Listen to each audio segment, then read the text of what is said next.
40 million people. That's more than the entire population of Australia and New Zealand combined. They are a people with a distinct language, a rich culture, and a history that stretches back millennia, claiming figures like the Great Saladin as their own. They inhabit a vast, contiguous mountainous region they call Kurdistan. Yet, if you search for this country on any official map, you will not find it. How is this possible? How can a nation of 4 million people, a nation older than many of the countries that surround it, be stateless?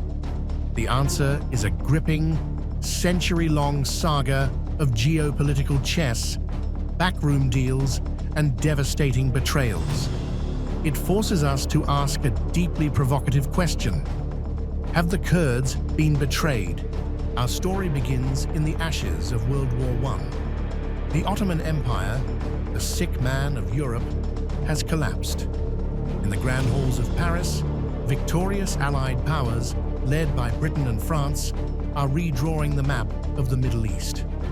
It's an era of new beginnings, guided by the American ideal of self-determination. For Arabs, a new future is dawning, and for a brief, tantalizing moment, it seemed the Kurds would finally get their own state too. This is the Treaty of Sèvres, signed on August 10, 1920. It was more than a document. It was a promise, etched in ink. Section 3, Articles 62 through 64, laid out a clear path. First, local autonomy for the Kurdish regions. Then, within 1 year, the Kurdish people could hold a referendum and, if they chose, appeal to the League of Nations for full independence. The dream of a sovereign Kurdistan was no longer a fantasy. It was international law. The ink was barely dry, but the dream would only last 3 years because the promise was broken.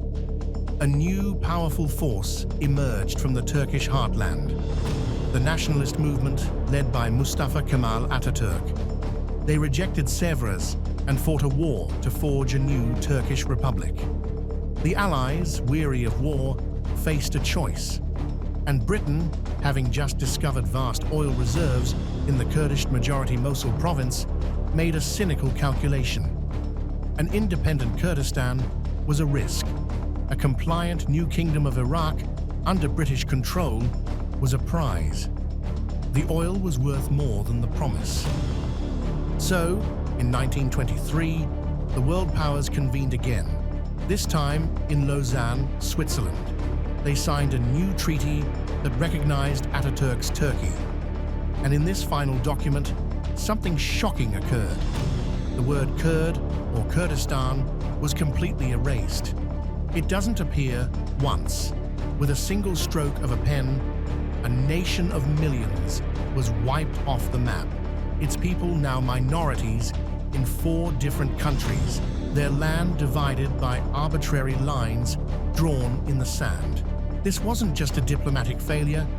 This was the great betrayal. What followed was a century of brutal suppression and heroic resistance.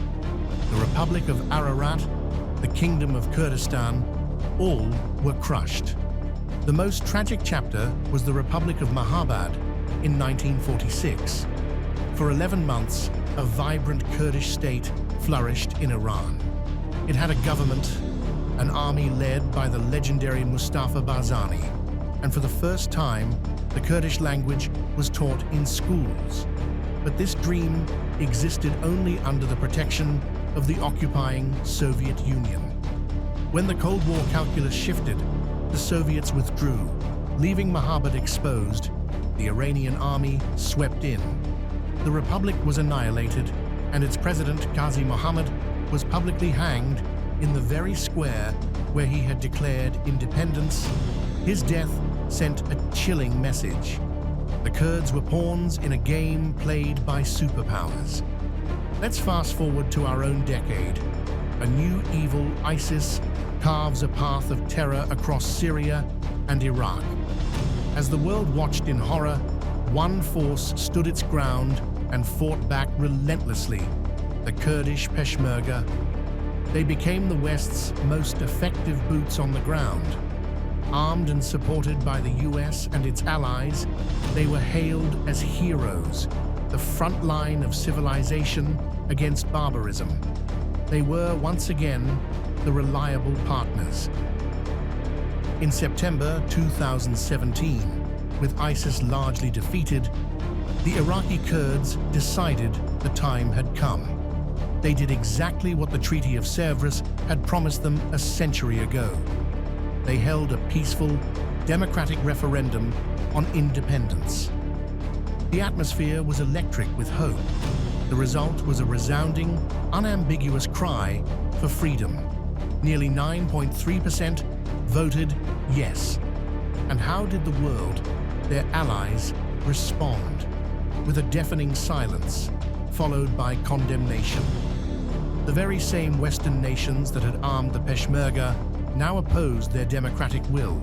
Fearing the instability it might cause, no one recognized the result. Emboldened by this green light, the Iraqi and Iranian governments imposed a crippling blockade. Iraqi troops, armed with American weapons, advanced and seized the city of Kirkuk, the heart of Kurdistan. History didn't just rhyme, it repeated itself with cruel precision. Once the fight was over, the useful allies were, once again, abandoned. So, have the Kurds been betrayed? A promise of statehood in 1920, sacrificed for oil and stability in 1923. A fledgling republic, used and discarded as a Cold War pawn in 1946. A democratic mandate in 2017, ignored by the very allies they had just bled for. The facts of history paint a grim, undeniable pattern. The story of the Kurds is the story of a people whose fate has always been in the hands of others, a nation deemed worthy enough to fight and die for the world's battles, but never worthy enough to have its own place on the world's map. What do you think? Is the dream of an independent Kurdistan a just cause or a dangerous fantasy in a volatile region? Let us know your thoughts in the comments below. And for more deep dives into the stories that shape our world, subscribe to Geo2Go and give this video a like.